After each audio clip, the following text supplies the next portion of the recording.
Орал қаласында күшейтілген карантин кезінде қоғамдық көліктердің қозғалысына шектеу қойылғаны белгілі. Қазір шаһарда ресми рұқсат етілген 4 такси паркі ғана қызмет көрсетеді.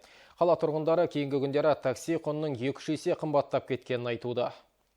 Оралдықтар карантин талаптары күшейтілгелі бері такси бағасының шарықтап кеткенін айтуда. Бұған қалада қоғамдық көліктер жұмысының уақытша тоқтатылғанымен лайықты бәсекелестік ортаның болмауы өз септігін тигізуі бек мүмкін. Өйткені қазір шаһарда тек 4 такси паркінің қызметіне ғана ресми рұқсат етілген. Такси құнының өсуі Адалдық алаңы жобалық кеңсесінің мамандарының назарына ілікті.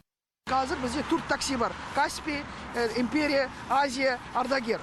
Солардың бағалары өсіп жатыр деп бізге күн сайын сондай сұрақтар келеді. Біздер монитор етеміз қашықтан. Кеше анауын біздер мында тікелей эфир жасадық. Олардың өйделері берген хозяиндардың өзінің. Олар айтты, біздерде ондай жоқ деп. Бірақ қазіргеден түсіп жатыр, сіздерден түсіп жатыр. Бағалар 2 есе, а то 3 есе өсті деп. Оларда солай жағдай болса, біздер мына қалалық акиматқа ақпарат беруіміз тиістіміз.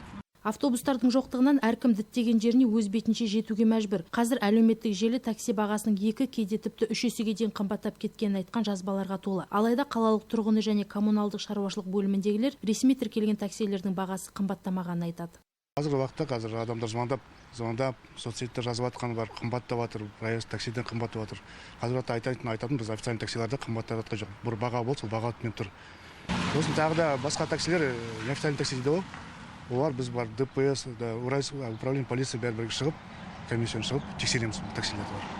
Қалалық жолаушылар көлігі секторының меңгерушісі тіркелмеген такси қызметіне тосқауыл қоямыз деп уәде етті. Оралдықтар бағаны негізсіз өсірген такси жүргізушілері туралы 500402 телефонына шағымдана алады. Динар Жұмабекқызы, Алмас Адетов, Аида Сағидолла, Ақжайық телеарнасы.